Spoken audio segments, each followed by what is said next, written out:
se llama atributos de la personalidad. Muy bien. Perfecto. Compañeros, cuando analizamos el derecho civil, lo estudiamos de la siguiente manera.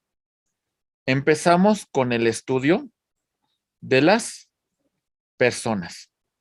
Cuando hablamos de las personas, las vamos a distinguir entre personas que también reciben el nombre de personas físicas, o también la conocemos como naturales, y personas morales, o también conocidas como personas jurídicas. En cuanto a las personas físicas y morales, vamos a hablar de los atributos de la personalidad.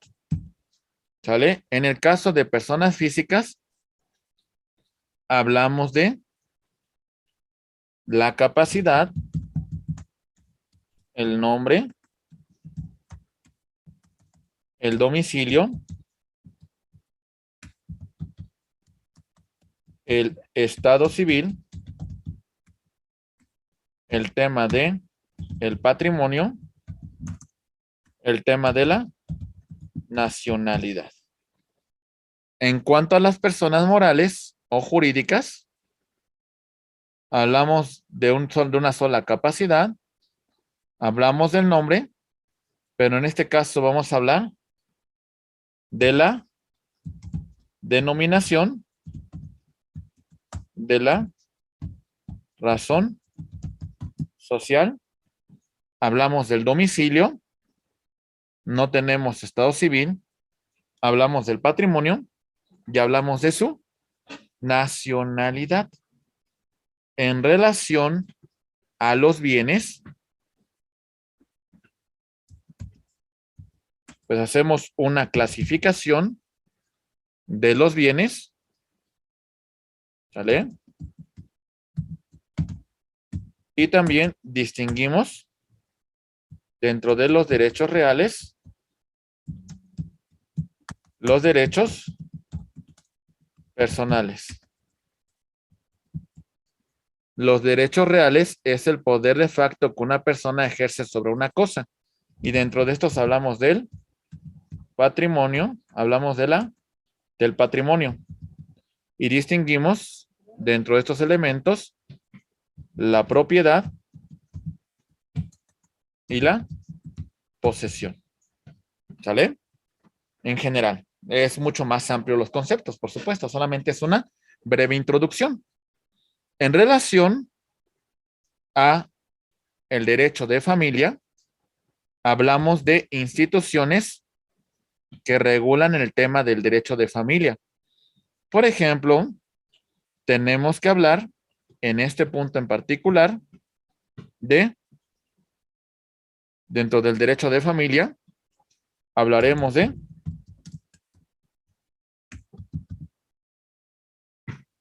del tema de el parentesco, ¿vale? Tanto el consanguíneo como por afinidad.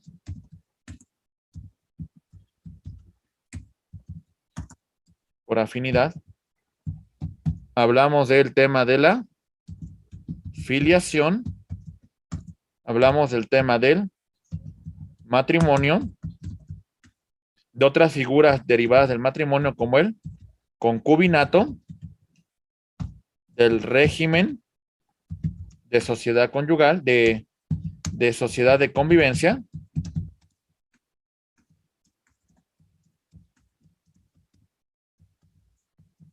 ¿Vale? Hablamos, por ejemplo, también, compañeros, del tema de la adopción,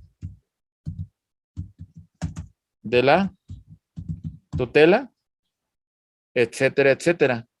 En relación del matrimonio, también hablamos de su disolución a través del divorcio y demás, y demás, y demás. Solamente para hablar de algunos elementos, por supuesto. Por ejemplo, también hablando de las sucesiones, distinguimos que esto va a derivar de los bienes que suceden a la vida física de una persona. La sucesión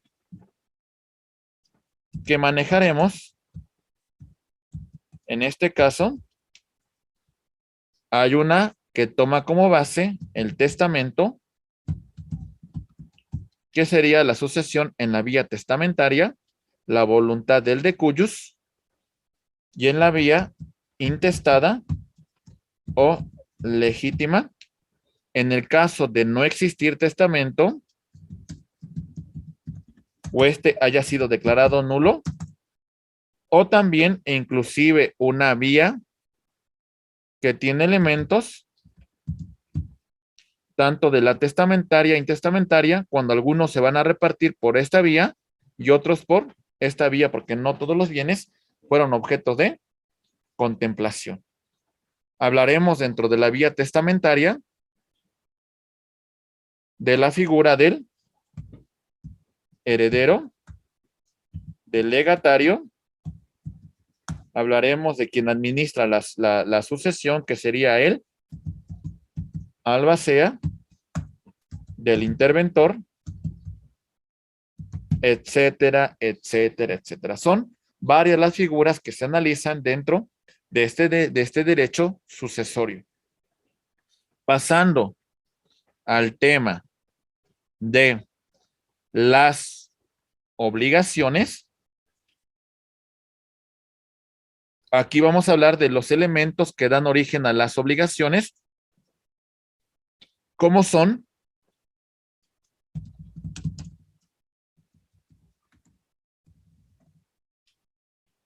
acuérdense que las obligaciones es el vínculo jurídico que constriñe a un acreedor con un deudor. La principal fuente de las obligaciones es el contrato. Hablamos de la declaración unilateral de la voluntad. Hablamos del hecho ilícito. Hablamos del enriquecimiento ilícito. Y hablamos de la gestión de negocios. Esos son los primeros principales puntos que se analizan dentro de la fuente de las obligaciones. Después vemos el tema de los contratos como aquellos acuerdos de voluntades que crean y transfieren derechos y obligaciones. Aquí lo vemos, ¿sale? Y las acciones que van a surgir derivados del incumplimiento de obligaciones, juicio ordinario civil, juicio especial hipotecario, concurso de acreedores, el tema referente con juicio oral en materia civil, juicios derivados de conflictos de controversia familiar, etcétera, etcétera, etcétera. Son varios los supuestos que podemos mencionar dentro de toda esta clasificación. Ahora bien, vamos a entrar, compañeros, al análisis, al estudio de los atributos de la personalidad. Estimados maestros, tenemos que entender los primeros elementos que vamos a estudiar en relación de la persona física o también conocida como persona natural. Empezamos que toda persona tiene un principio y tiene un fin. El tema de su nacimiento en condiciones de viabilidad para ser un sujeto de derecho. Aunque la doctrina civil reconoce derechos para el no concebido. Le reconocemos derechos antes del nacimiento. Protegemos sus bienes, protegemos su derecho. Y también tenemos el fin. La muerte de la persona. En materia civil y en cualquier otra materia es muy importante a veces determinar cuándo las personas mueren al mismo tiempo. La conmorencia para un tema de una sucesión. Por ejemplo, supongamos que A elabora un testamento en la cual deja como herederos a su hijo B, C, D y E. A se va de vacaciones con B, tienen un accidente y ambos mueren. ¿Cuál era uno de los requisitos que se necesitaba para B para suceder los derechos de A? Sobrevivirle, ¿verdad? ¿Vamos bien? Sobrevivir a A. Pero ¿qué va a pasar, estimados amigos, si mueren al mismo tiempo o no se puede establecer que hubiese fallecido de forma posterior B? Lo que va a ocurrir es de que B no adquirirá la calidad de heredero. Por lo tanto, los bienes que a él le hubiesen podido corresponder van a acrecentar los derechos hereditarios de sus hermanos. ¿Se entendió, compañeros? En el tema de la premorencia, tenemos que una persona fallece antes que otra. Muere primera A, que dejó como heredero a B, y B le sobrevive algún tiempo. En ese supuesto, B sí va a adquirir los derechos como heredero y continuarán con el ejercicio de estos derechos la sucesión de B. ¿Entendemos esto, compañeros? Muy bien. Otro tema importante que vamos a ver un poco más adelante. La declaración de presunción de muerte. Cuando es decretada, pues produce como tal los mismos efectos que la muerte para el tema de partición de los bienes y los derechos que se van a transmitir con la muerte del de cuyos, de la persona física. La esclavitud, que afortunadamente se encuentra prohibida, porque la esclavitud se me hacía que una persona tuviera la calidad de cosa, y bueno, en el tema de la declaración de muerte que estipule un juez, pues ello conllevaría también al fin del ejercicio de los atributos de la persona física. Muy bien, compañeros. Vamos bien sobre esto. ¿Se va entendiendo? Muy bien. Continuando con este breve comentario, bien, vamos a verificar, estimados amigos, que tenemos que los atributos de la persona es una situación jurídica idéntica que individualiza a una persona dentro de una sociedad, dentro del orden jurídico. Vamos a hablar un poco más adelante de el nombre que nos va a individualizar, que va a establecer la familia a la cual nosotros pertenecemos, el domicilio, que va a ser el lugar físico donde vamos a cumplir con nuestros derechos y obligaciones, el estado civil o familiar que deriva de el parentesco, perdón, de la filiación, de el matrimonio, de las figuras como el matrimonio, que es el concubinato, de el tema de la adopción, ¿sale? Personal o capacidad, que tiene que ver con el ejercicio de la capacidad de goce y la capacidad de ejercicio. Y el político, que tiene que ver con el vínculo jurídico que una persona tiene con el Estado. A esto lo conocemos como nacionalidad. La persona física es un ser humano y nacido vivo, aunque le reconocemos derechos al nasciturus. De la persona moral, conjunto de personas que reúnen su patrimonio para constituir una persona de forma permanente que tiene un fin lícito, que se va a organizar, que designa un órgano de representación y que tiene un reconocimiento dentro del orden jurídico como una persona de derechos. ¿Sale? Empezamos con la introducción en relación a la persona física y la persona moral. De forma muy general, estimados maestros, entendemos lo siguiente. Ahí va. Atributos de la persona física.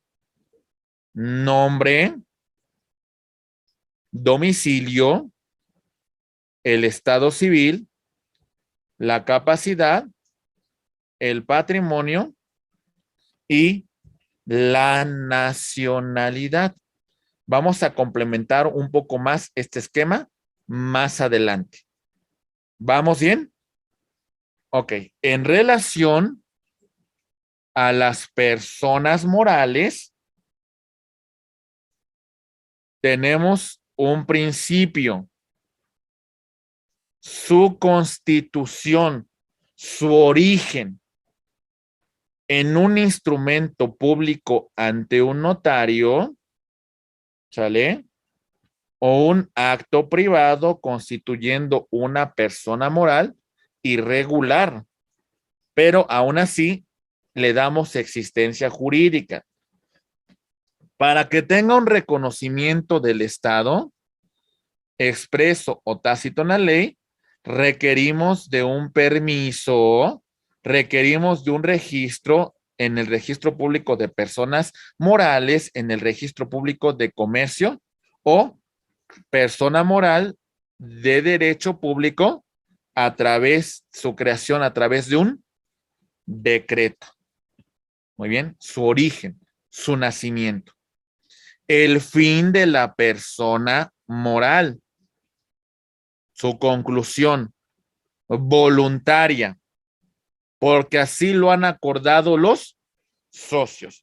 Van a disolver y van a repartir el patrimonio que hubiesen constituido, porque se ha cumplido con el fin de su creación.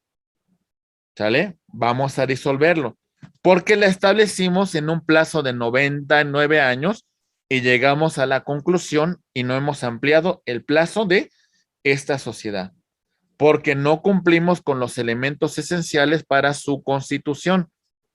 Por disposición legal, por un tema de un concurso mercantil, ya no podemos seguir funcionando y tenemos que disolver la sociedad. O también por sentencia que ordene dicha disolución. La persona moral va a tener los siguientes atributos: denominación, figuran el nombre de alguno de los socios. La razón social es un nombre impersonal, como por ejemplo, Patito S.A.D.C.B. Muy bien. Ok. El domicilio, el que hubiesen establecido dentro del acta constitutiva, el que hubiesen señalado dentro de su sucursal matriz o en alguna de sus sucursales. ¿Sale? El tema de la capacidad de las personas que tengan legitimación para representar a la persona moral frente a terceros. La administración por un administrador único, por un consejo de administración. ¿Sale? Y a su vez, el tema de designar a un representante legal. ¿Sale? Es importante que en todos los casos estos cargos se encuentren debidamente inscritos. En el caso de ser personas de derecho civil, en el registro público de personas morales. En el caso de ser sociedades mercantiles, en el registro público de comercio. ¿Vamos bien? El patrimonio, todo aquello susceptible de valoración económica que se conforma de activos, de bienes que tiene la sociedad y de pasivos, de obligaciones que tiene la misma. Y la nacionalidad implicaría la constitución de esta persona moral de conformidad con el ordenamiento jurídico, de conformidad con los preceptos de un Estado para su creación. Vamos bien, compañeros, sobre los atributos. Podemos estudiarlo de forma más detallada. ¿Listos para empezar? Muy bien, esto es los atributos de forma general. Ahora empezamos ya con algunos atributos de la persona física. Nombre de la persona física. Nombre propio. Héctor. Nombre patronímico. Martínez Sandoval. Representa la familia a la cual pertenezco. Se compone de apellido paterno y de apellido materno. ¿Sale? Aunque también ya podemos establecer de forma voluntaria el orden de nuestros apellidos. Muy bien, compañeros. Perfecto. ¿Qué más tenemos? En el origen del nombre lo tenemos en Roma. En Roma tenían un preonomen, que era un nombre de pila. Después teníamos el nomen, que era el gentilicio de la familia, el origen del apellido. Y tenemos el cognomen, que era un apodo que teníamos. Así se conformaba el nombre en el derecho romano. ¿Bien, maestros? Perfecto. Vamos entendiendo estos conceptos que estamos señalando. ¿Sí? ¿Sí? ¿Seguros? Muy bien. Rápidamente vemos características del nombre. Primero, es absoluto, oponible a todos. ¿Sale? No es susceptible de valoración económica. ¿Sale? No es objeto de comercio. No prescribe, no tiene una temporalidad. Es imprescriptible. No va a ser objeto de comercio, no va a ser objeto de transmisión. En un principio es inmutable. Si las partes queremos cambiarlo, pues bueno, eso puede ocurrir. ¿Sale? Derivado, por ejemplo, de un reconocimiento de paternidad, podremos encontrarnos que A tiene los apellidos de su madre, materno y paterno. ¿Sale? Después resulta que es reconocido por su padre. Aquí tenemos la opción de colocar también los apellidos del padre. ¿Sale? En el orden que normalmente se viene estableciendo, paterno y materno. Pero aunque en un principio de autonomía progresiva, vamos a escuchar la opinión del menor en relación a este punto. ¿Se va entendiendo, compañeros? Y es un derecho subjetivo porque tiene que ver con la persona y el ejercicio de su personalidad. ¿Vamos bien, compañeros? ¿Entendemos este punto? ¿Comentarios? Muy bien. ¿Sale? Perfecto, ¿sí? Muy bien, maestro, ¿todo bien? ¿Se entiende entonces? Bien, si tenemos intervención, por favor, no lo duden, ¿eh? Hay que participar. Bien. Maestros, Revisemos esto. Tipos de nombre. Afortunadamente, esto ya no ocurre, pero el Código Civil Federal del Distrito Federal y Territorios Federales de 1880 contemplaba que la mujer casada, al final de su nombre y apellidos, debería tomar los apellidos de su marido. ¿Sale? Esta disposición pues queda como un vestigio pues ya muy arcaico en un tema de una costumbre.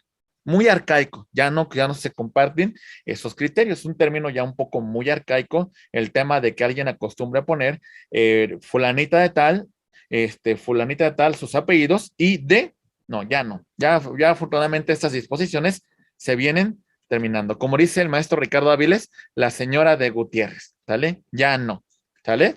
Ya no es ni común y creo que ya no es un tema de igualdad, ¿verdad? También otra cuestión. Antes, también las disposiciones civiles, compañeros, establecían disposiciones muy en particular para los hijos concebidos fuera de matrimonio. Ahora ya no, es muy común que lo tengamos y tenemos que adquieren el apellido de sus padres. Los expósitos, los abandonados, pues bueno, van a ser designados en este caso por el juez de lo familiar. ¿Vamos bien, compañeros? Ok, vamos a ver de una circunstancia en particular que tiene que ver, por ejemplo, con el cambio del nombre. Ese es un punto importante que voy a mencionar. Por ejemplo, compañeros, el cambio de nombre por legitimación, el cambio de nombre por el tema de que afortunadamente ya las disposiciones civiles ya no son arcaicas como en el pasado. En el pasado, recuerden que los hijos debían ser concebidos en matrimonio. Si no se concebían en matrimonio, eran ilegítimos. La manera de legitimar su situación era cuando los padres contraían matrimonio. Afortunadamente, estas figuras pues ya han quedado ya muy relegadas. Lo que sí puede venir en cambio en el nombre es con el tema de un reconocimiento de paternidad. Pero escuchen esto, compañeros. El tema de que adopte los apellidos de su padre depende de también un principio de autonomía progresiva. Vamos a escuchar el menor y este también va a tomar una decisión. En el tema de la adopción, el adoptado va a tomar los apellidos de la familia adoptante, de la persona que lo está adoptando. ¿Entendemos esto, compañeros? También tenemos la sentencia judicial que declare paternidad o maternidad, pero recuerden el tema de que escuchamos al menor en autonomía progresiva o también en una jurisdicción voluntaria o en un tema de que existe un error dentro de las actas del registro civil, la sentencia que decrete la rectificación del acta del registro civil para hacer el cambio del nombre correspondiente. ¿Entendemos esto, mis estimados maestros? ¿Vamos bien? Ok, maestros, recordemos una cuestión muy importante. Tenemos unas derivaciones importantes que sobre todo tienen que ver, por ejemplo, del seudónimo con el medio artístico, con el medio literario, que son puntos importantes inclusive de derechos de autor, pues para que también se puedan explotar este tipo de derechos. Y tenemos, por ejemplo, el tema del apodo, que tiene una relevancia significativa, por ejemplo, en materia penal. ¿Vamos bien? ¿Comentarios sobre estos puntos, sobre el nombre en particular, compañeros? ¿Alguna situación que quieran señalar sobre el nombre? Maestro, ¿y qué pasa con el apellido? Es decir, a lo mejor el nombre está bien, pero me quiero cambiar alguno de los dos apellidos por X o Y situación que haya tenido con, ya sea con el papá o con la mamá, a lo mejor ya hubo esa separación y digo, ¿sabes qué? Ya me quiero quitar el apellido paterno. ¿Ahí qué se podría Ya es mayor de, establecer?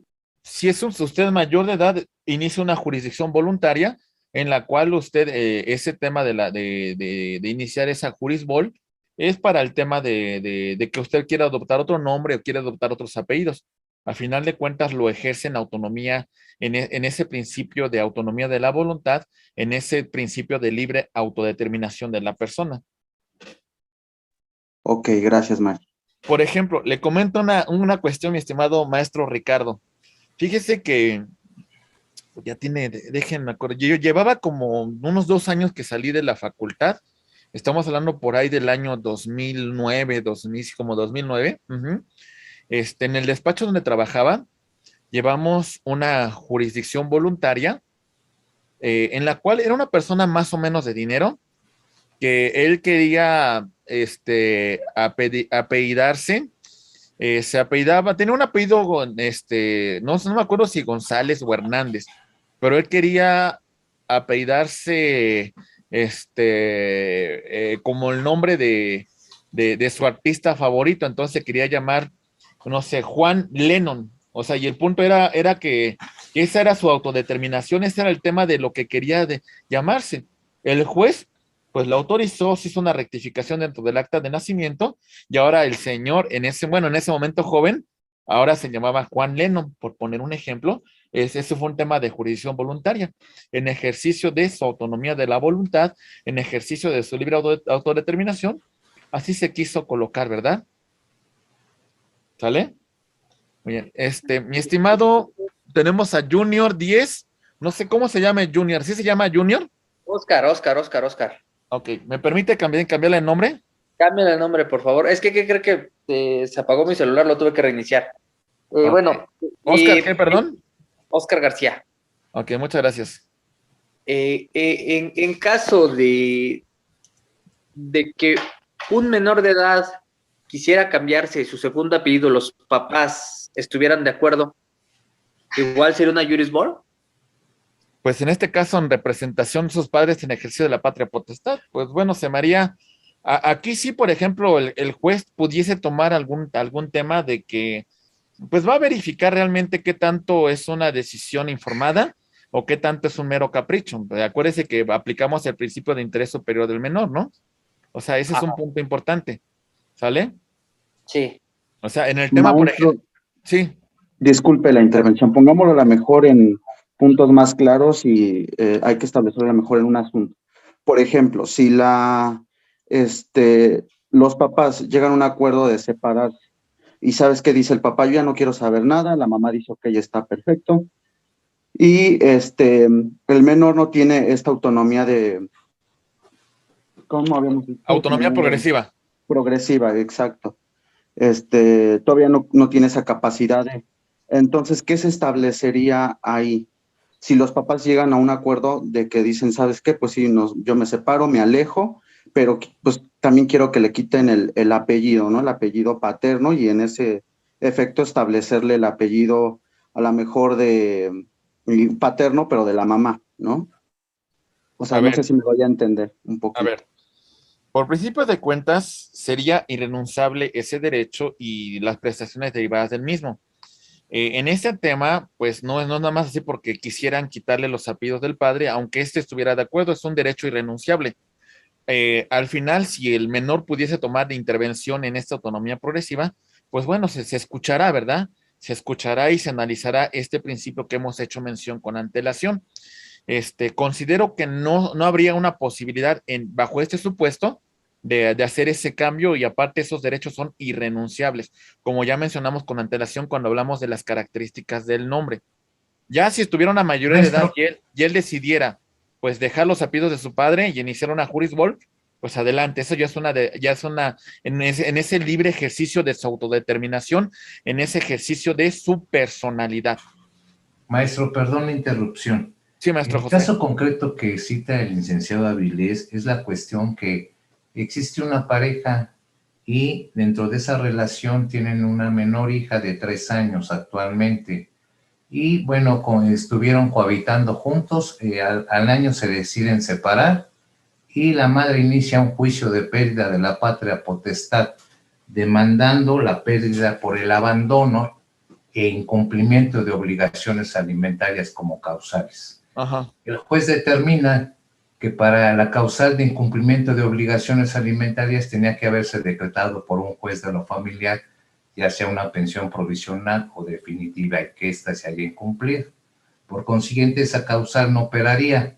Operaría la de abandono, pero los efectos de la patria potestad hacia el padre, pues no sería como consecuencia que se cambiara el apellido, ¿verdad? Porque como usted lo cita, es irrenunciable.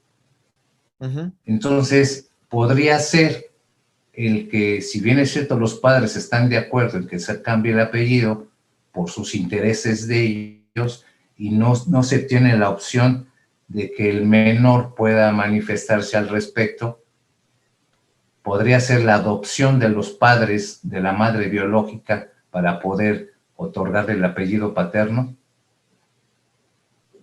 La adopción, o sea, ¿cómo? A ver, lo que entendí ahí, ¿cómo que o sea, que adopte los apellidos de su madre? Y Perdón. Sí. Y bueno. Que los padres biológicos, los padres de la mamá biológica tramiten la adopción de la menor. Ok, o sea, que sea como derivado de la pérdida de la patria potestad, y que derivado de un juicio se determine el tema de la adopción para en este caso, los abuelos que van a ser ahora los padres de conformidad con la figura de la adopción. Entonces sí habría un cambio de apellidos derivados de la adopción. Si así también lo determinan, así así se podría venir un cambio de los apellidos. Sería una de las formas del cambio, ¿no, maestro? Sería una de las apellidos. Ya sería esa, o esperar a la autonomía progresiva y escuchar al menor, bueno, cuando ya sea un poco más grande. Exactamente. Inclusive hay un caso bien significativo que ocurrió en Jalisco, que recientemente se resolvió. Ahí en Guadalajara hubo un robo de un bebé en un hospital del IMSS. Después de 16 años, una persona que rehizo el robo se arrepiente, pues como que le causaba ahí cierto ruido en su aspecto, en lo que, pues en lo que ella sentía, ¿no? Informa dónde se encontraba el menor, da bases, encuentran al menor, le hacen prueba consanguínea con sus padres biológicos, y se determina que efectivamente sí hay un vínculo consanguíneo, sí las pruebas de ADN lo justifican en un 99.99%.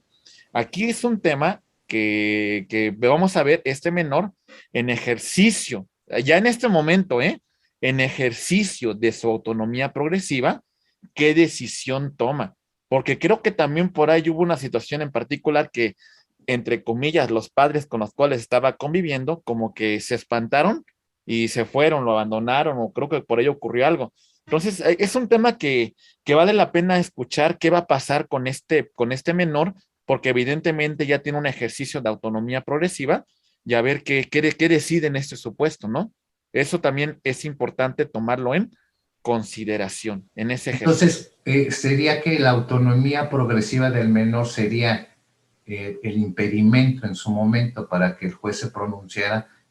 Digo esto atendiendo que el juez tendría que velar por el interés superior del menor y no de los intereses de los padres biológicos. Exactamente, y en todo caso también escuchar que la opinión del menor pues sea realmente fundada, sea realmente un criterio pues en base de razones, en base de madurez, ¿no? Porque también en ese ejercicio que usted menciona, mi estimado maestro José, pues también si es un tema pues no informado, si es un tema pues una cuestión que el menor pues no está bien informado, pues el juez en ese ejercicio de interés superior del menor, pues también tomar una decisión importante, ¿no? Sí, aquí la cuestión es que el menor pues prevalece una edad de 3 años. Sí, exactamente. Entonces, y acuérdese que la autonomía progresiva no tiene que ver con un tema de edad, sino tiene que ver con un tema de madurez. De madurez. Exactamente.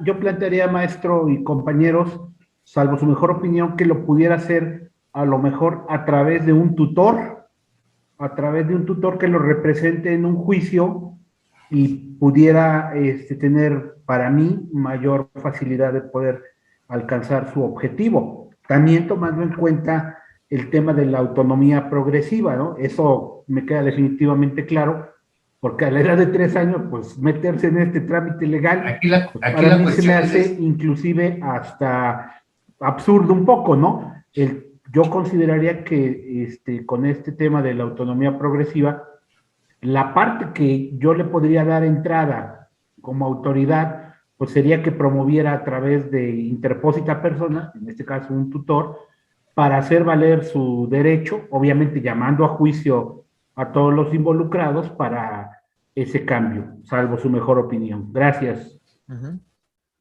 Muy bien. Maestro José, ¿iba a comentar algo? Sí, yo considero que, bueno, el tutor no entraría ahorita en esa función en razón de que tiene la patria potestad la ejercen los padres. Sí, es de que, miren, estamos entrando a temas, por ejemplo, a veces la corte creo que rebasa un poco los temas dentro de, por ejemplo, el tema de que los menores puedan tomar decisiones sobre su tema sobre su sexualidad. Creo que hay momentos oportunos y hay que verificar el tema de esta autonomía progresiva, porque hay edades en las cuales definitivamente no tienen una decisión. Y acuérdense que no podemos nosotros tomar decisiones que afecten a terceras personas. No es un tema que le compete a los padres.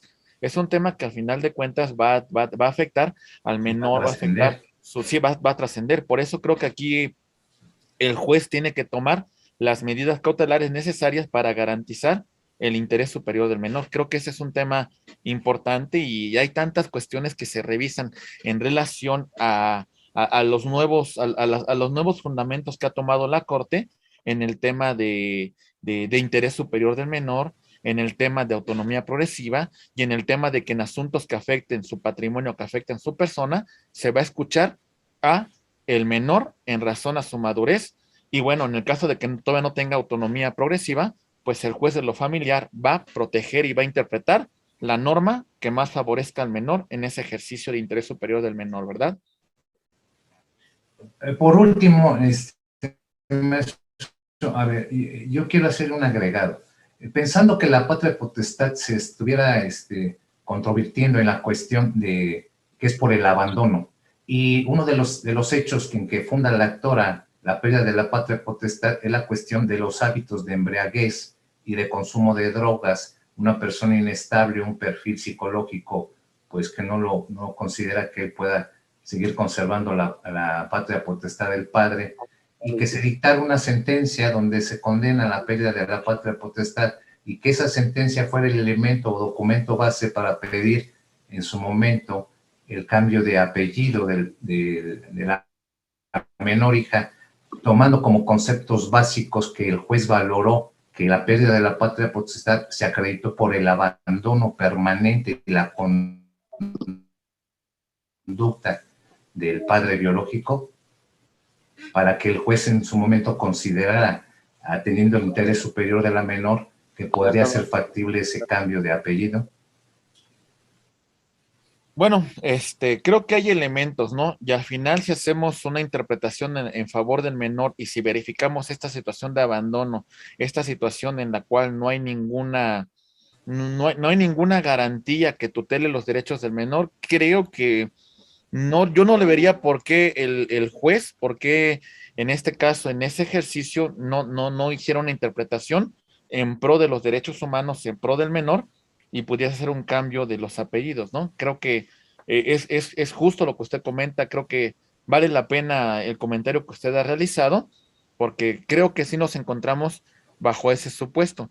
No sé si hasta cierto punto sea el momento indicado o más adelante ejercerlo ya con mayor autonomía del menor, pero creo que hay elementos para que se pudiera hacer el cambio de apellidos en este momento, ¿verdad? Bajo esos efectos que usted ha bien señalado, ¿verdad? Muy bien. Le agradezco. Muchas gracias. No, interesante comentario. Maestro Adalberto también levantó la mano, lo escuchamos, por favor. Sí, gracias. Rápidamente, maestro, es en relación a, yo me quedé pensando aquí de Juan Lennon, cuando se cambia él, renuncia al apellido inicial. Esto lo hace por estrategia económica, es decir, usted comentó que tenía algún patrimonio importante, ¿no? Tenía una acumulación de riqueza. O sea, eso se hace por alguna estrategia económica, es decir, no quiere heredar o quiere desconocer algunas obligaciones. Es decir, el juez toma estos criterios antes de proceder a autorizar el cambio de apellidos? ¿O qué pasaría, por ejemplo, en sus ascendentes que quedaron con el apellido anterior y con los que llegara a procrear con el nuevo apellido? O sea, esa es mi pregunta. ¿Es una estrategia para no asumir responsabilidades, evadir obligaciones, o simple y llanamente por gusto?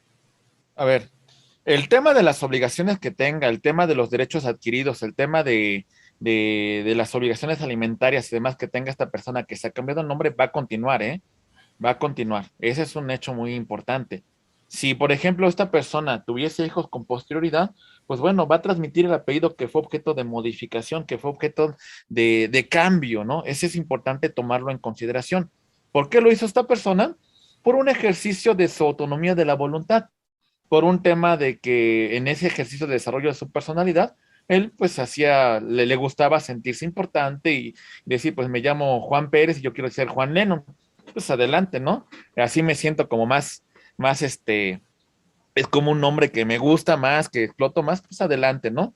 Pero ya lo hacen ese ejercicio y los derechos que hubiese adquirido, pues bueno, los va a seguir ejerciendo. Algunas otras cuestiones va a tener que hacer modificación correspondiente, por ejemplo, si tiene un título profesional, y bueno, pues es importante hacer los cambios correspondientes, ¿verdad? Si tiene algunas cédulas, algunos instrumentos, pues es importante que hagamos el cambio. Le platico porque también es un tema de cambio de nombre, el tema de reasignación sexogenérica. A ver, ¿cómo estoy? Y eso lo viví yo en el registro público de la propiedad. Les platico muy rápido. Resulta que la propiedad, tenemos una propiedad que estaba a nombre, fue adquirida por Carlos.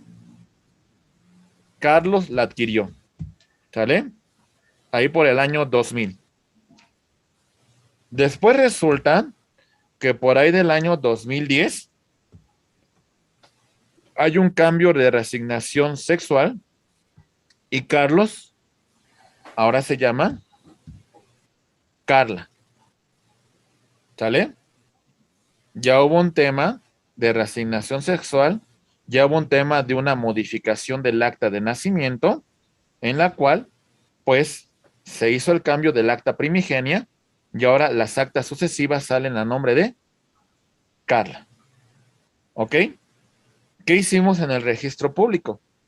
Lo que hicimos en el registro público también para preservar la identidad de esa persona, hicimos un cambio sin hacer ninguna anotación, sin hacer una inscripción como tal sobre el tema de reasignación sexual, porque ¿qué estaríamos haciendo si hacemos esa anotación en el registro público, compañeros? ¿Qué estaríamos haciendo? Evidenciando pues la transmisión de la propiedad a otro adquirente. No, porque es el mismo. No. Lo que estaríamos evidenciando una circunstancia que es personal, que es propia. Bien. ¿Sale? Bien. Ese sería el punto, compañeros. Entonces, ¿qué hicimos en el registro público? Permítame tantito, hicimos un cambio, compañeros, en la cual hicimos una anotación sobre este tema de que cambiamos de Carlos a Carla, derivado a una instrucción, derivado a una solicitud de particular y sin hacer más mención a qué se deriva, y ahora la propiedad es en nombre de Carla. Ese fue el punto en particular. ¿Qué ocurrirá con documentos? Por ejemplo, en el tema de títulos, de cédulas y demás documentos, por supuesto que hay que hacer el cambio correspondiente. ¿Se entiende, compañeros? Eso no significa que esté evadiendo derechos, eso no significa que a partir de ese momento pues esté cambiando una situación para no cumplir con obligaciones que tuvo con antelación. Si yo fuese acreedor de Carlos y después cambia a Carla, pues ahora seguimos en la misma situación, ¿eh? Esa persona sigue teniendo una obligación con su acreedor, que en este caso soy yo. Muy bien, no pueden evadir. A eso se le llamaría que son derechos y obligaciones adquiridos con anterioridad al acto nuevo. Sí, son derechos y obligaciones adquiridos con anterioridad. Y esa circunstancia, pues, no va a cambiar. ¿Sí, compañeros? Ok, muchas gracias. Sí, a sus órdenes. Muy bien. Excelente, compañeros. Muy buenos comentarios y de alguna manera esto complementa en estos puntos que estamos revisando. Compañeros, el domicilio. Ya lo venimos platicando con antelación. Es donde ubicamos una persona, es su asiento legal, es su sede jurídica, es su principal sitio de vida, o también tenemos el tema de sitios transitorios, ¿verdad? La persona, pues de alguna manera, pues a veces está de un lugar a otro y en esos sitios transitorios, pues también podemos establecer su respectivo domicilio, donde va a cumplir con sus obligaciones. El domicilio, inclusive aquí voy a mencionar otro que no se menciona aquí, compañeros, de origen. ¿Cuál es el domicilio de origen, compañeros? El domicilio de origen, vamos a señalar que es el de nacimiento. Esto va a ser muy importante, compañeros, para el tema de establecer, para el tema de reconocer derivados derechos de la nacionalidad. ¿Sale? ¿Vamos bien, compañeros? Ese es el domicilio de origen. Muy bien, en lugar de nacimiento. Tenemos, por ejemplo, el voluntario, que es el que espontáneamente fijan las partes, el que establecen dentro de un contrato, dentro de un convenio. El domicilio legal de los mayores de edad, bueno, ya los emancipados, recuerden que es una figura que ha sido derogada de muchas legislaciones civiles, pues nos encontramos con supuestos de que será el domicilio de sus padres, de los menores de edad. ¿Entendemos eso, compañeros? Muy bien. El domicilio conyugal es donde cohabitan los cónyuges, en la que hacen su lugar de vida en común. El domicilio de los militares en activo va a ser en ese lugar donde tengan su base, en ese lugar donde se encuentren acuartelados, en donde cumplan sus funciones dentro de las fuerzas castrenses. El domicilio de los servidores públicos será la oficina gubernamental en donde prestan sus servicios, sus funciones. Los funcionarios diplomáticos en donde se encuentra su embajada o consulado, y los sentenciados, ¿cuál será, compañeros?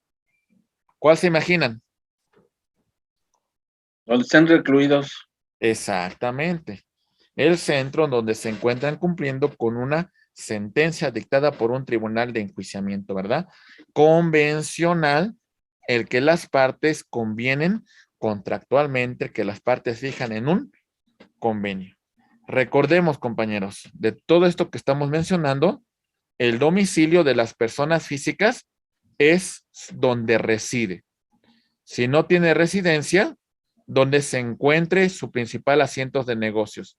Y si no es, donde simplemente se encuentre, si no es posible demostrar los anteriores. De las personas morales, será donde lo hubiesen fijado dentro del acta constitutiva, el lugar principal de su administración, las sucursales o el lugar donde se encuentren operando estas personas morales. Muy bien. Bien, compañeros, vamos a llegar a un punto importante. ¿Cuáles son los efectos del domicilio? Punto número 1. Determinar el lugar preciso para recibir notificaciones. Por ejemplo, en un proceso de naturaleza jurisdiccional, A le pide al juez emplace a B como su deudor. Va a señalar el domicilio de B, en donde el juez va a asignar un notario para que se realice el emplazamiento y comparezca a juicio en esta causa que A como actor está iniciando. El lugar donde recibirá la respectiva notificación. También nos encontramos, compañeros, con el lugar en la cual deban de cumplirse las obligaciones. Por ejemplo, el cumplimiento de las obligaciones. Se van a cumplir en el lugar que se hubiesen pactado.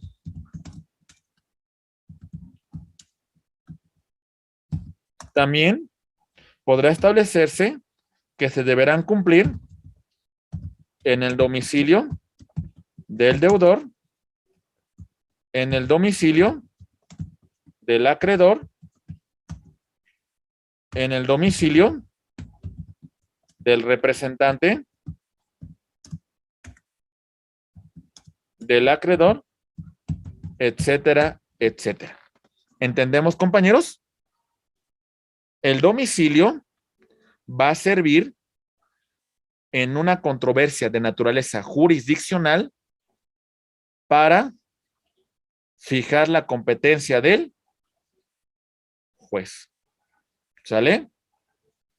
El domicilio establece el lugar donde se realizan ciertos actos del Estado civil, como en el caso del matrimonio, que es el domicilio conyugal, como en el caso de la filiación,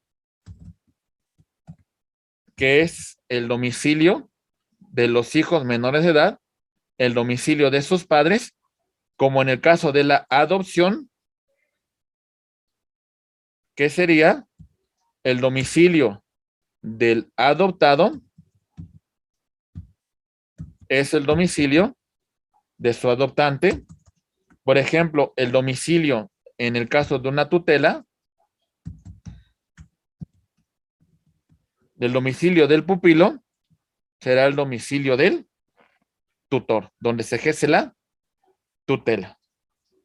El domicilio sirve para ubicar donde la persona realiza sus actividades, donde la persona realiza su vida, donde la persona pues se desarrolla. ¿Se entiende, compañeros? ¿Vamos bien? Ok, muy bien. Compañeros, ya hablamos en este caso de el nombre, hablamos del domicilio. ¿Y qué pasa si la persona se encuentra ausente? Si la persona no se halla, si la persona no sabemos qué ha sucedido con ella. ¿Qué va a pasar, compañeros? ¿Sale? Ahora sí que no andaba muerto, andaba de parranda, ¿verdad? En este caso, la ausencia implica una condición legal de una persona que se ignora su paradero. ¿Dónde está? Pues quién sabe, ¿verdad? Presupuestos para hablar del tema de la declaración de ausencia. Punto número 1. La persona se encuentra ausente de forma prolongada en su domicilio. Se ignora el lugar donde se encuentra. No se tiene noticias de esta persona por más de 6 meses. Se duda de su fallecimiento. Con este tema de la pandemia mundial, compañeros, pues a lo mejor algunas personas que no sabemos de hace tiempo, lamentablemente a lo mejor tuvieron un percance por este COVID. Posiblemente. Entonces, pues estos son los presupuestos para la declaración de ausencia. ¿Vamos bien? ¿Qué va a hacer el juzgador que conozca de esta causa en particular? Primero, ordenará la búsqueda del ausente. Va a establecer como medida cautelar la protección de los bienes del ausente, designando un depositario. Y va a proteger a los hijos del ausente y sus bienes, pues van a servir para cubrir los gastos alimentarios que estos necesiten, que estos requieran. ¿Vamos bien? Ok. Dentro de todos estos supuestos, compañeros, revisamos el tema de el procedimiento. Lo primero que vamos a verificar es el tema de la presunción de ausencia por los supuestos que ya hemos señalado con antelación. No se encuentra de forma prolongada el domicilio, se ignora su paradero, no tenemos noticias por él de 6 meses y bueno, se duda que hubiese fallecido. Pensamos que posiblemente ya no está con nosotros.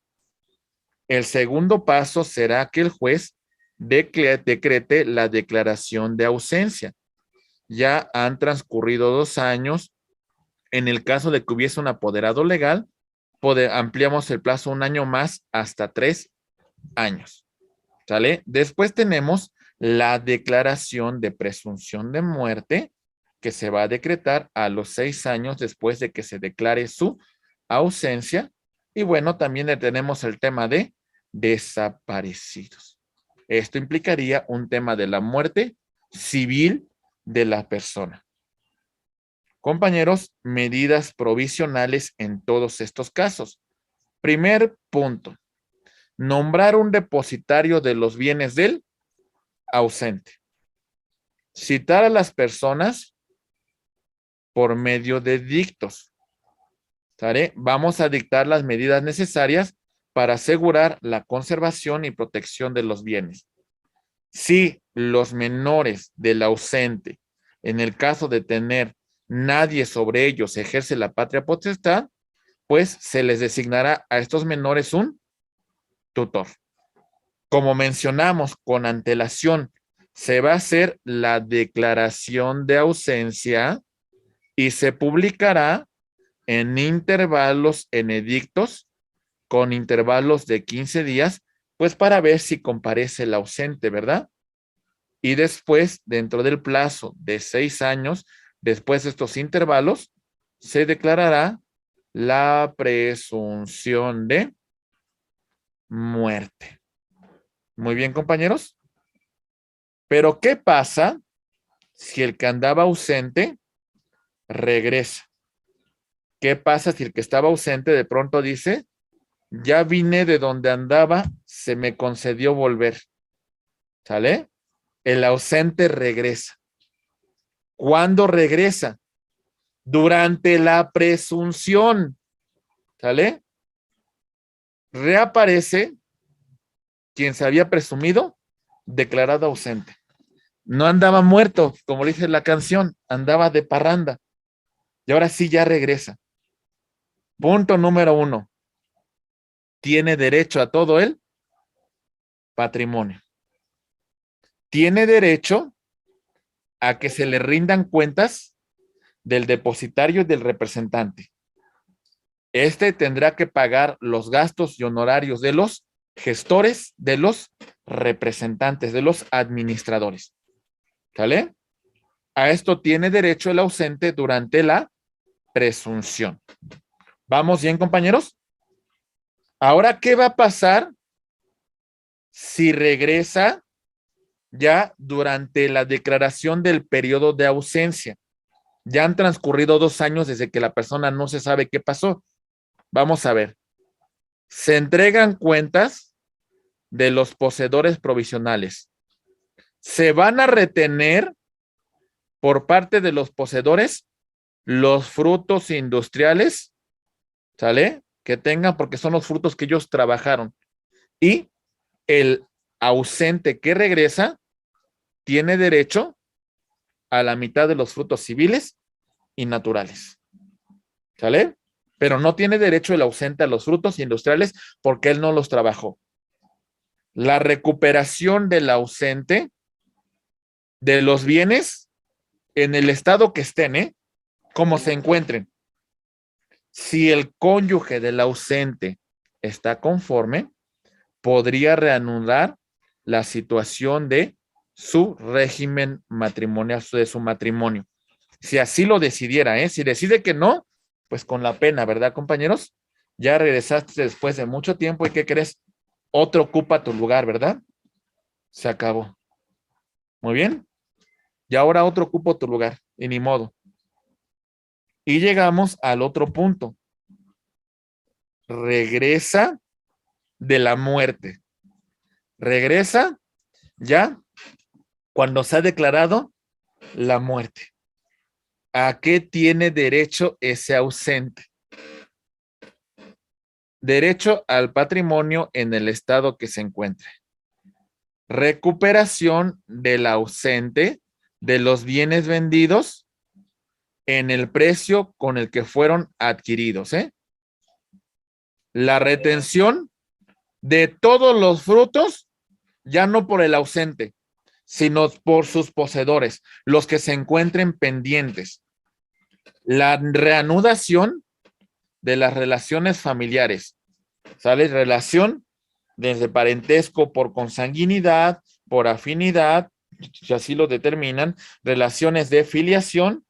No tiene derecho, por ejemplo, al tema de conservar el tema de la reanudación del tema del matrimonio y la rendición de cuentas por parte del poseedor definitivo.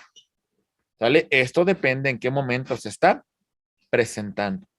Cuando el ausente se va y regresa.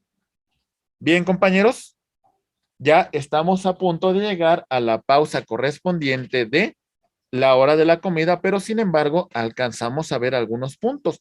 ¿Alguna duda hasta este punto de la exposición, compañeros? ¿Se va entendiendo? ¿Algún comentario que tengamos hasta aquí? Los escucho, compañeros. Gracias. Por mi ¿Vamos parte, bien? muy claro. Muy bien, perfecto, compañeros. Vamos a continuar rápidamente, compañeros, porque hay mucho que entender, hay mucho que estudiar sobre esta parte de contenidos y principios básicos del derecho civil.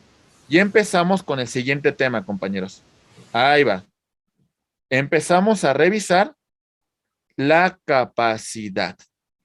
¿Sale? La capacidad de goce y la capacidad de ejercicio. A capacidad de goce, la aptitud que tenemos todos los seres humanos de ser titulares de derechos y bueno, el ejercicio de algunas obligaciones las vamos a hacer por conducto de nuestros padres en ejercicio de la patria potestad. Si nadie ejerce sobre nosotros patria potestad, nuestros tutores, si somos mayores de edad que no podemos tomar decisiones de mutuo propio, pues requerimos de un tutor. Y la de ejercicio implica la capacidad de un sujeto para adquirir de mutuo propio derechos y obligaciones sin necesidad de que un tercero intervenga. ¿Vamos bien, compañeros? Ok, esto es muy importante que lo tomemos nosotros en consideración. No significa que una persona que tenga solamente capacidad de goce no pueda realizar determinados actos jurídicos. Por ejemplo, tenemos un menor que tiene un patrimonio, ¿sale? Si este patrimonio fuera a ser transmitido a un tercero, se puede hacer siempre y cuando intervengan los padres, los tutores, en ejercicio de la patria potestad, además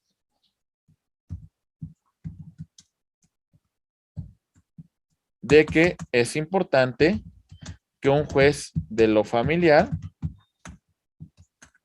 verifique que no se afecta y que la transmisión beneficiará el interés superior del menor y que los padres o tutores no están dilapidando bienes que son propiedad de el menor, que son propiedad de el pupilo y que solamente pues están dilapidando los bienes. Lamentablemente a veces muchos niños actores o muchos niños que tienen un patrimonio pues resultan ser explotados y sus bienes pues son objetos desde a una administración fraudulenta por parte de sus padres, por parte de sus tutores. ¿Vamos bien, compañeros? Ok. Muy bien. Estado de las personas. Relación entre una persona con un grupo social determinado.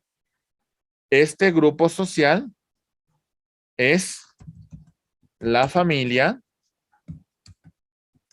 Este grupo social es terceras personas. Este grupo es la nación a la cual pertenezco. La familia. Hablamos de la propiedad, del parentesco, de la filiación, del matrimonio, de la adopción, etcétera, etcétera. En el caso de terceras personas, implica el ejercicio de la capacidad de goce, de ejercicio, y en relación al vínculo que me constriñe combinación y deriva derechos y obligaciones, es el tema de la nacionalidad. Un poquito más adelante vamos a hablar de la nacionalidad mexicana, compañeros. El estado de las personas es indivisible y absoluto, ¿sale?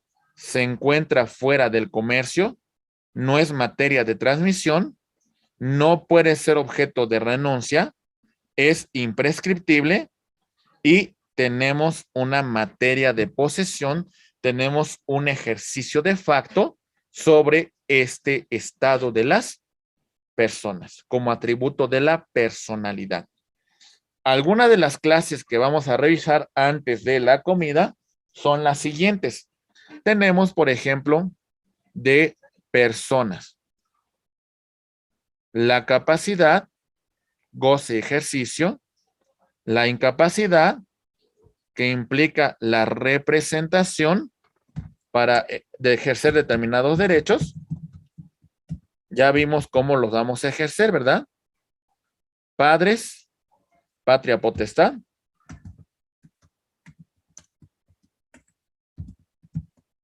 Muy bien. Tenemos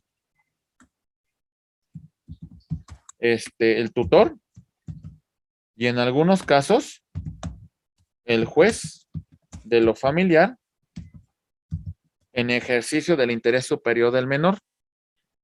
El tema de los emancipados, que es un tema que ya ha sido objeto de distintas reformas en diversas legislaciones civiles, pues implicaba un menor que adquiría cierta libertad para administrar su propio patrimonio.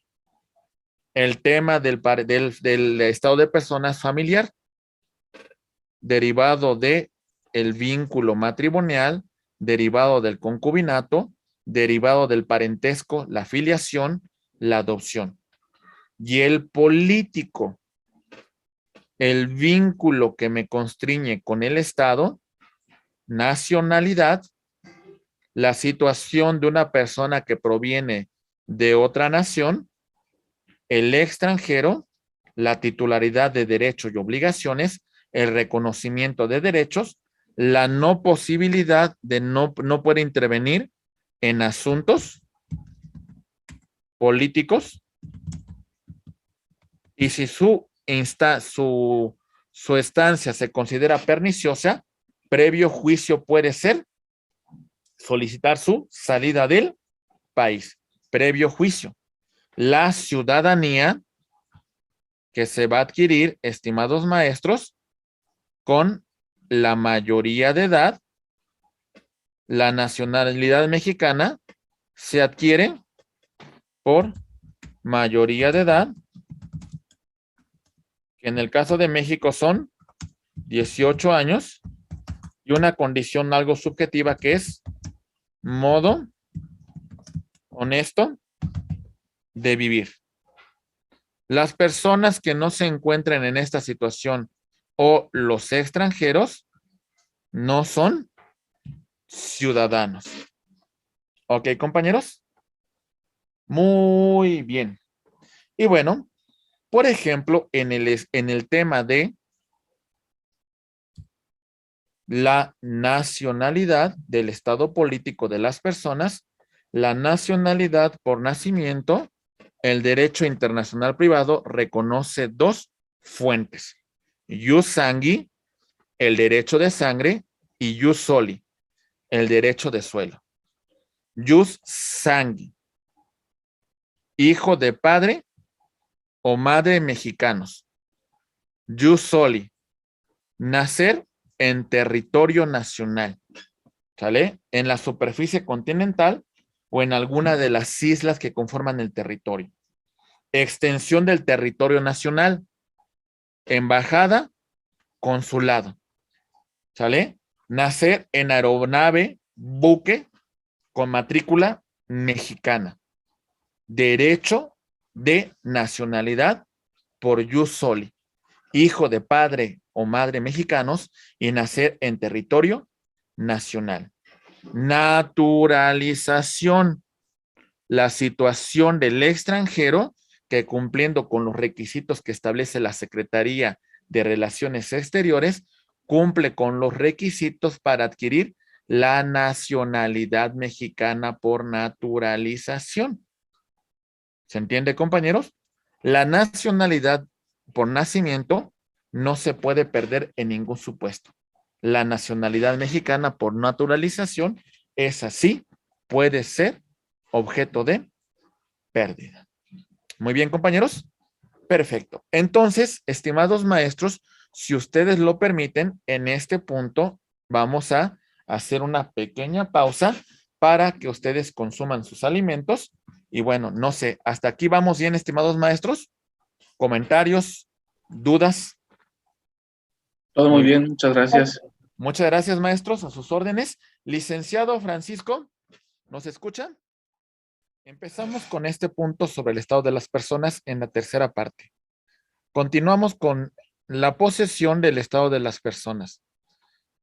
Tenemos una posesión sobre el nombre, sobre nuestro nombre de pila, sobre nuestro nombre patronímico, el trato que tenemos frente a terceros, el trato que tenemos frente a la sociedad y la fama y además la posesión que hacemos sobre este estado de las personas, sobre esta situación de nuestra nacionalidad, sobre esta cuestión que tiene que ver sobre el aspecto del estado de la familia y también sobre el aspecto personal.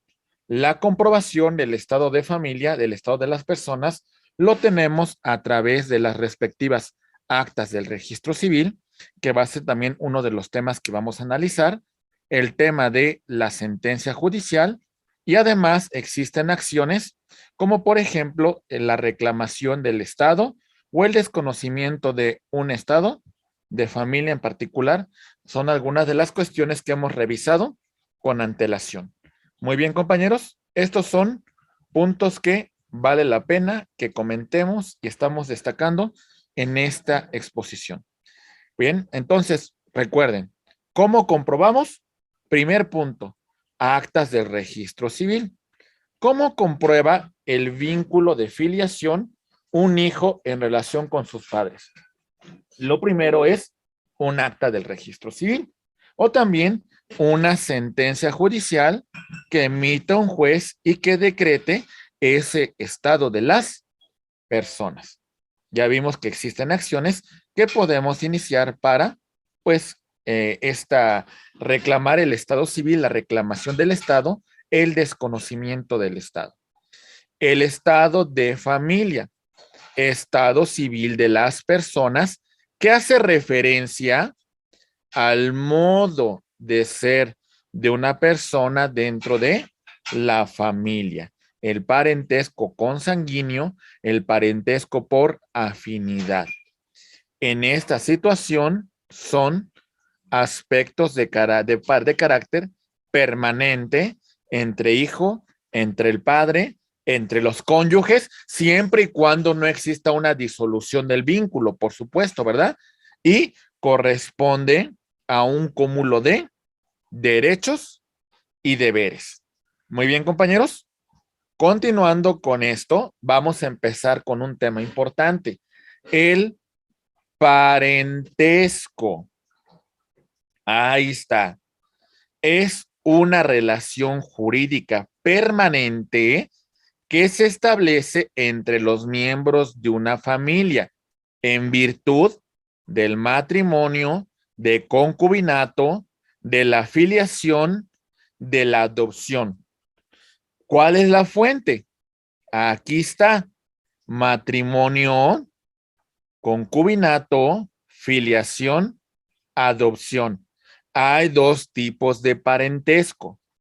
Parentesco consanguíneo se establece entre personas que descienden de un mismo progenitor.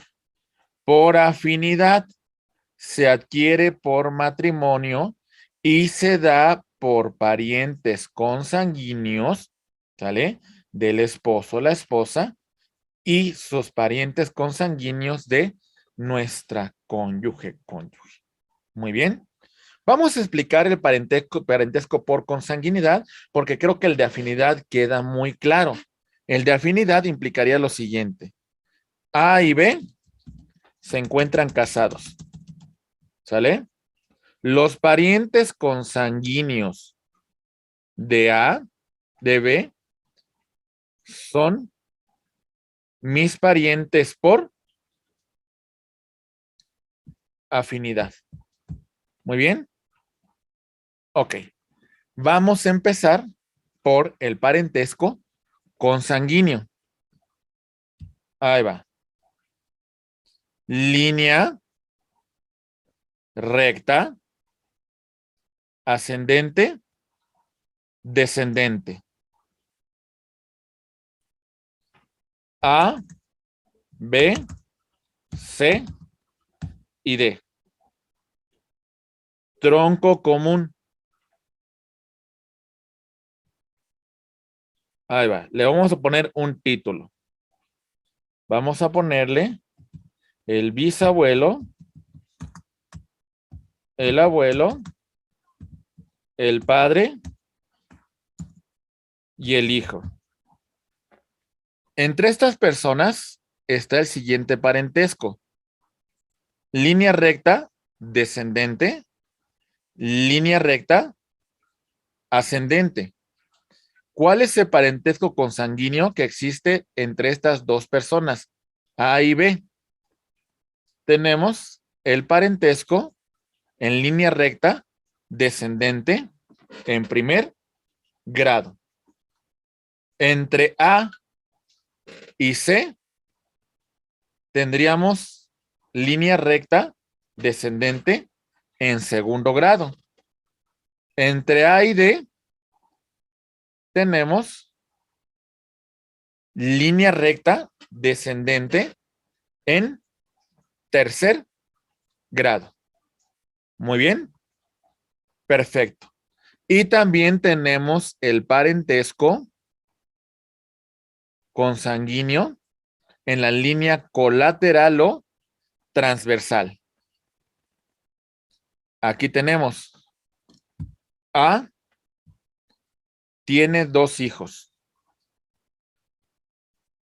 B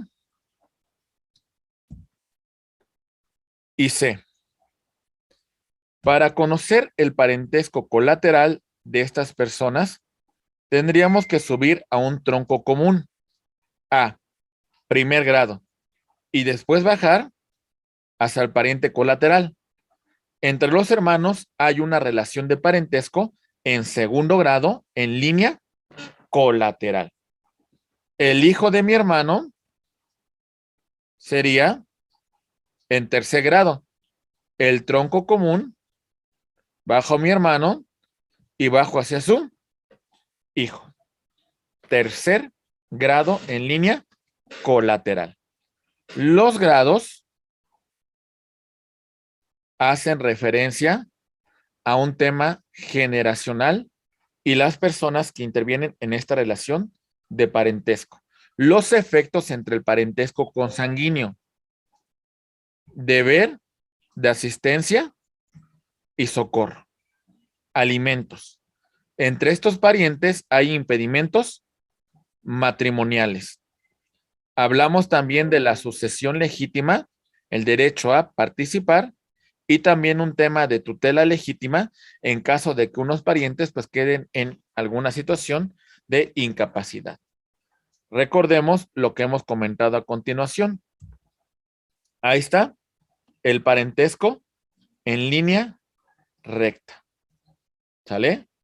Estamos hablando de un tronco común, de una línea generacional. Creo que ahí no hay ninguna duda. Está muy claro para ustedes cómo funciona, ¿verdad? ¿Sale? Muy bien. Por otra parte, si se fijan, ahí tenemos descendente si partimos de arriba hacia abajo y ascendente de abajo para arriba. ¿Sale? Eso también es importante determinarlo porque depende de la persona de la cual nosotros partamos en esta línea de parentesco. Y el parentesco colateral, como ya lo hemos venido mencionando, partimos de un tronco común y después bajamos hacia el pariente colateral.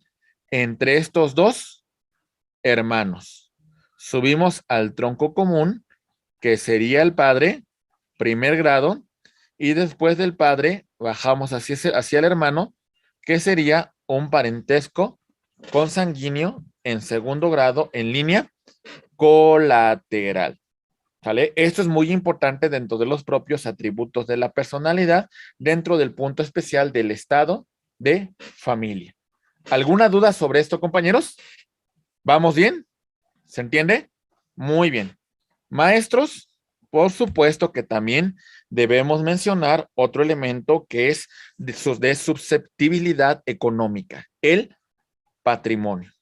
Todo aquello que proviene de un tema de economía, de un tema, como los romanos decían, proviene de nuestros padres, el patrimonio.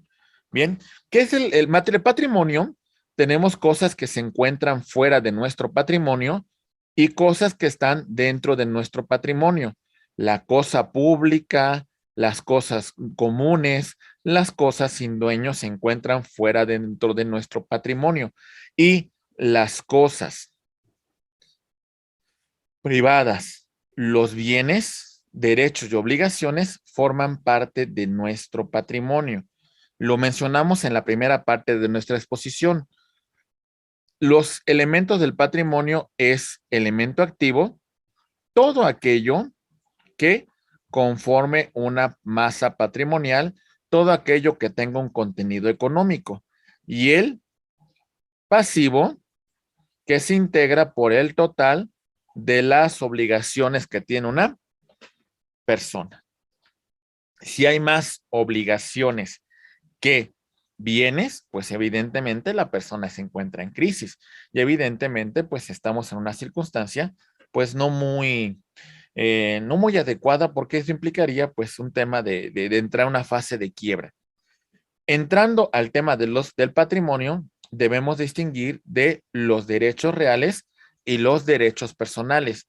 Empezamos sobre las cosas.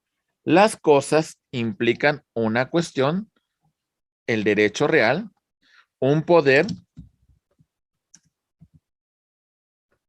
que una persona,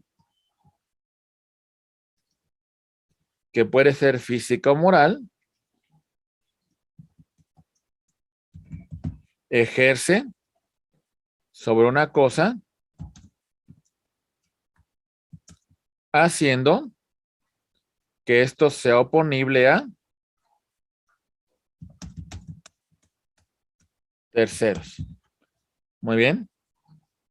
Perfecto. Mientras que el derecho personal es un vínculo jurídico que existe entre un acreedor y un deudor, el cual debe realizar una prestación al acreedor de dar, de hacer, no hacer. Muy bien. Vamos a clasificar los derechos reales. Atentos, por favor, estimados maestros. En esta clasificación destacamos lo siguiente. Ahí va. Clasificación de bienes. De acuerdo con su movilidad. Bienes muebles y bienes inmuebles. Bienes muebles semovientes que se pueden trasladar por sí mismos de un lugar a otro, y bienes muebles que se trasladan a través de una fuerza externa. Un ejemplo de un bien mueble semoviente, tenemos un caso de una mascota. Bienes inmuebles que permanecen fijos en la tierra. Hay algunos bienes muebles que cuando se incorporan a un bien inmueble y no se pueden separar sin causar una afectación a este bien mueble se va a adherir al bien inmueble y va a tener esta clasificación. ¿Sí, maestros?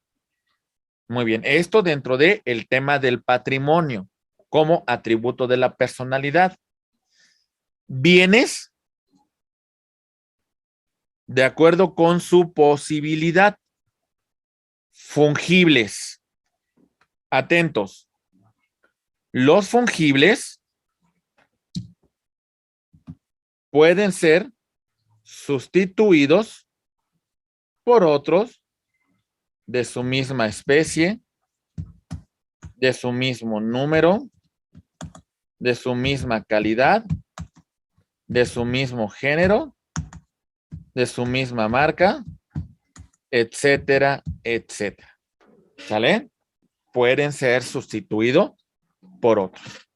¿Está claro este punto, compañeros? Muy bien. Los bienes no fungibles no pueden ser sustituidos por otros. Son individuales, son únicos. ¿Sale? ¿Vamos bien, compañeros? Por ejemplo, una obra de arte se encontraría dentro de esta clasificación de bienes no fungibles que no pueden ser sustituidos por otros. Bien. Después, también tenemos la clasificación de acuerdo a la certidumbre del propietario. Mostrencos y vacantes. Los bienes muebles de los cuales se desconozca su dueño, se encuentren abandonados, son bienes mostrencos. Los bienes inmuebles de los cuales se desconozca su dueño, se encuentren en situación de abandono, son los bienes vacantes. Muy bien. También tenemos como clasificación, de acuerdo a su materialidad, bienes corpóreos, los tangibles, los que podemos percibir con nuestros sentidos, y los incorpóreos que podemos explotar, los derechos incorporados a él, como los derechos de propiedad, como los derechos de autor, como las marcas, como las patentes. Muy bien. Espero que esta clasificación sea de su comprensión. Si tenemos alguna duda, si tenemos alguna aportación, la vamos realizando. ¿Algún comentario hasta aquí, compañeros, de lo que estamos señalando? ¿Se va entendiendo? Muy bien. Seguimos con la siguiente clasificación. Ahí va. Bienes de acuerdo con la persona a la cual le pertenecen. De dominio público. ¿Sale? Del Estado, de la nación. Nos pertenecen a todos. De dominio privado. Artículo 27 de la Constitución. Se constituirá la propiedad privada. De acuerdo con su duración. Consumibles. Son hechos para su agotamiento en un solo acto. Por ejemplo, un helado, una agua, un refresco. Bienes no consumibles. Sus efectos se van a prolongar. Va a ser bienes de uso. En algún momento nos servirán, pero no están hechos para agotarse en un solo acto. De acuerdo con su dependencia, son bienes principales que subsisten por sí mismos y los accesorios se encuentran incorporados a un bien principal, como los ornamentos que se adhieren a un bien inmueble, de acuerdo con su divisibilidad. Si se pueden dividir sin afectar su naturaleza, sin afectar su esencia, adelante. Ejemplo, un pastel. Podemos dividirlo y la naturaleza del pastel está intacta. Bienes indivisibles. Si nosotros dividimos un automóvil y lo fraccionamos en partes, evidentemente este automóvil ya no va a tener la misma función porque afectamos su propia naturaleza. Si lo dividimos, evidentemente el auto ya no será de utilidad. Muy bien. Perfecto, compañeros. Una vez que ya hemos revisado este punto sobre el patrimonio, también tenemos que destacar dos elementos muy importantes: la propiedad y la posesión. Bien, la propiedad. Los tres elementos que hemos señalado con antelación: el derecho de uso, el derecho a disponer de los frutos naturales, civiles, industriales, que produzca el bien. Naturales, el bien los produce por sí mismos. Por ejemplo, un árbol frutal. Bueno, interviene el hombre, pero este bien produce bienes que pueden ser aprovechados, que pueden ser utilizados. Los civiles, derivados de un contrato, derivados de un acuerdo de voluntades. Los industriales, producto del trabajo. Ius abutendi, la disposición del bien y el aprovechamiento total sobre lo que este bien me pueda proporcionar. Muy bien. Ok. Y llegamos al último punto en relación a los atributos de la personalidad dentro del elemento del patrimonio. La posesión. ¿Qué es la posesión? La tenencia de facto que tenemos sobre una cosa, ¿sale? El derecho que ejercemos de facto sobre esa cosa. En este caso es un esmeramiento del derecho de propiedad. La posesión implica un animus de detentar a título de propietario y el corpus, el dominio de facto que nosotros tenemos sobre la cosa. Entonces, estos son temas que ustedes van a complementar de forma mucho más amplia cuando lleguen a su asignatura de bienes y derechos reales. ¿Algún comentario, estimados maestros, sobre los atributos de la personalidad? ¿Alguna duda que tengamos en relación a todos estos puntos que hemos expuesto? Con todo gusto los escuchamos, ¿eh? Compañeros, comentarios. Muy bien. Perfecto, compañeros. ¿Sale? Muy bien. Entonces, creo que si no hay comentarios, vamos a entrar al tema del registro civil. ¿Les parece bien? Bien, vamos a entrar en...